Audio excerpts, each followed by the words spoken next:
First off, Brayden Point with another goal. And it just rubs salt in the wound of Leaf fans. Brayden Point accepted less money. He's that many playoff games. I signed, I think, the same summer that Mitch Marner did. There is a comparison there. I don't care what anyone says. There is. Okay, as someone, Leaf stock isn't where I expected with Tampa. Every time I hear Brayden Point's name, every time. Adam touches on something earlier than I thought, but we might as well get there. I hated the Marner contract saga. I hated his playoff performance, especially later in the series. But we talked about the Leafs got to find a way to win fans back. That guy has to win people back specifically. Mitch Marner? Individual. Yeah, dude. His name gets brought up. It gets shoehorned into every conversation. Brayden Point does anything good, and people go, oh, yeah, well, Mitch Marner. Ben Simmons had a bad game last night for the Philadelphia 76ers. And I see people like they're making Ben Simmons, Mitch Marner memes. He had such a 7 bad fourth quarters. Yeah, that's not the same. All-star. He doesn't know how to play a certain part of the game. Like that'd be like if Mitch Marner didn't know how to shoot the puck. It's different. Well, it depends who you ask. No, it's different. Depends. I agree. Ben Simmons is on 146 mil. There's an argument to be made that Mitch Marner also needs a jump shot. I'm not kidding. Ben Simmons doesn't have a jump shot. I think Mitch Marner needs a shot. It's probably jump highest or second highest on the Leafs, I bet. On skates. On skates? I was actually talking about a real shot. Who would jump higher on the Leafs than Mitch? I think Mitch would Morgan win. Riley. Is he a high jumper? Yeah, he's got a ridiculous vert. I don't know that. It's like, oh yeah, when he was like 18, he was like 5 feet off the ground. And these are the things Steve knows that no one else should know. But Steve knows them. For some stupid reason. Why do you know that? Well, I don't know. I saw like combine footage or whatever. Steve, why does Mitch Marner need to win back this fan base? This is what you're talking about. Because people find ways to be mad at him. Like Philadelphia lost a 7-game series in basketball, and people went, well, their disappointing player and ours are the same. Well, I think it's a fair I am point. saying is over the top. It's a fair point to say that disappointing players often are disappointing for the same reasons. When they're disappointing, they didn't perform under pressure. No one's disappointed in the way, pick a name. No one's disappointed in the way Adam Brooks played in the first round. No.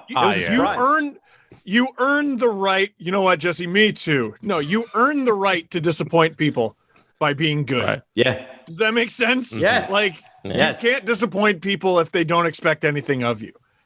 I don't know what this guy does. I don't know what this guy does, but sorry, Jesse. How do you if Mitch Marner can't redeem himself until next year this time? Like he can't until the playoffs happen, nobody's going to believe him. He finished. I think he can before that. Yeah. I think you need to see. I think Toronto fans, first off, dominating on the power play. Guys given every opportunity in the world to score 1 billion points, dominating on the power play. In July. Okay, well, there's no hockey in July normally, but yes, I think we're talking about like it's baby steps, right? It's not just going to be building up to that. I think they need to get that power play going. I think Mitch Marner needs to do the spectacular things that Mitch Marner is capable of doing. He's capable. That's Steve. You said it. You earn the right for people to be disappointed in you because they had higher expectations. Brayden Point has high expectations, sky high expectations. He delivers. Is there a better performer in the league? I don't know. I don't know. And the thing that bothers me is he performed in the playoffs before he got that contract. And people were like, well, so did Mitch. Mitch was on the third line. Okay. And he hasn't scored a goal since. And anybody that tells me on those Babcock teams that Austin Matthews, whatever line he was on, wasn't the first line, you're lying to yourself. He was on the first line. He is the first line. You could put him on the fourth line. You can play him fourth line minutes, but that's the scariest line, whatever line he's on. All right. And I'm just saying it's a different ball game. And so I think if we want to get into the Mitch Marner thing quickly, I think you build it slowly and you perform in the playoffs next year. Right? I personally hope he's able to do it. I'm not actively cheering against any member of the Toronto Maple Leafs. That's stupid. It's just if you're a Leafs fan. You're watching the remainder of the playoffs going, I know that player has the skill set. Why didn't it happen? I think that's what we're doing here. Yeah. Oh my God. I'm just looking like Brayden Point was a little under a point a game in the 2019-20 season before the season ended. And then this monster has 33 points, 14 of which are goals in 23 games en route to the cup. And he's got 12 goals in 15. Mm-hmm. 7. That is a playoff performer. 4 penalty minutes. Get out of here. Well, yeah. I guess it's not as big an accomplishment in the playoffs.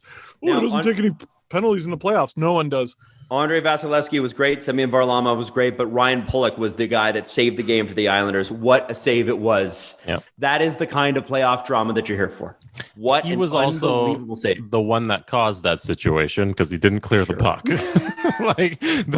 If you rewind 14 not even 14, like 8 seconds before he makes the save, it's him shooting the puck around the boards and doing a little weak shot that gets directly taken by Tampa, and they shoot it out front to Ryan McDonough, and then he scrambles back and makes the save. So what you could say is he had him right where he wanted him. Yeah.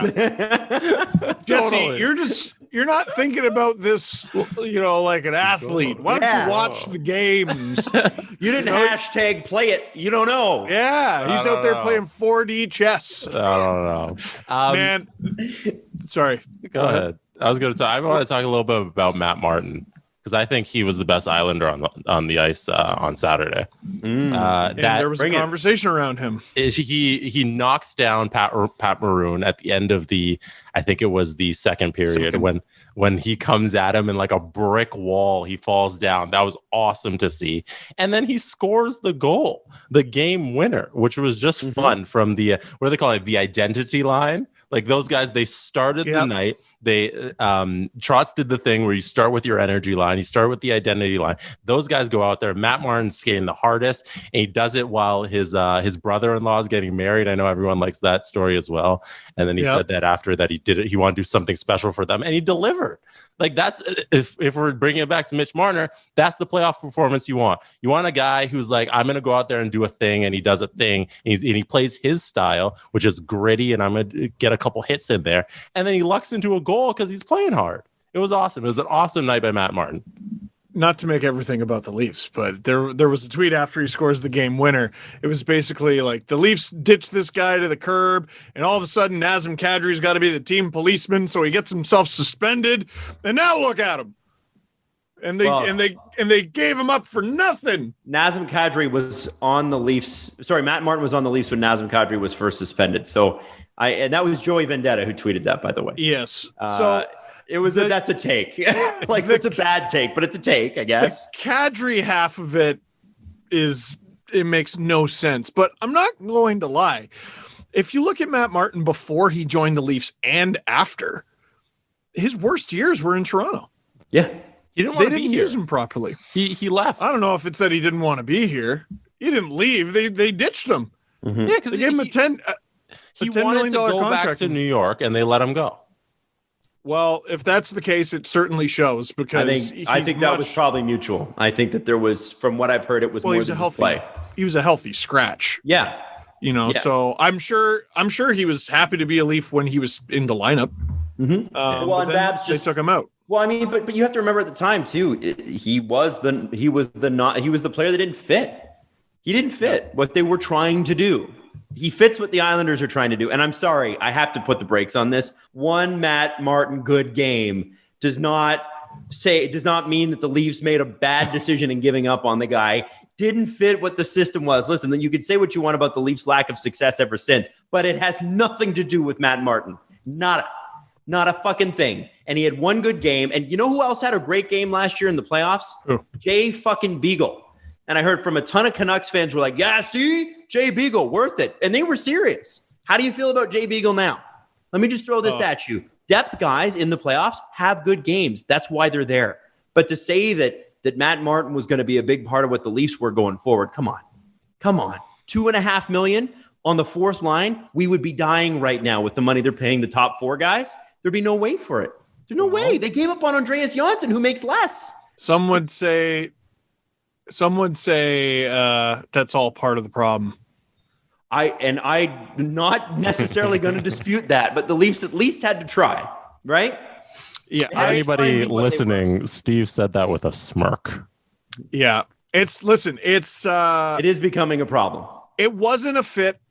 And he fits on the Islanders. It's not luck that Matt Martin is performing, in my opinion. It's weird. They've had the same extraordinarily expensive fourth line for like, I don't know, 8 years with a 2-year hiatus.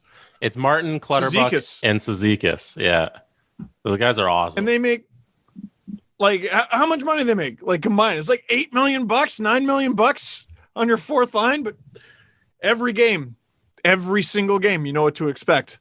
They're going to be in your face. It's going to be a miserable time. And they're actually probably going to bang in a few goals. I think they got some penalty killers. Like, it's just not a fun time. It's the identity line. Yeah. It's been there forever.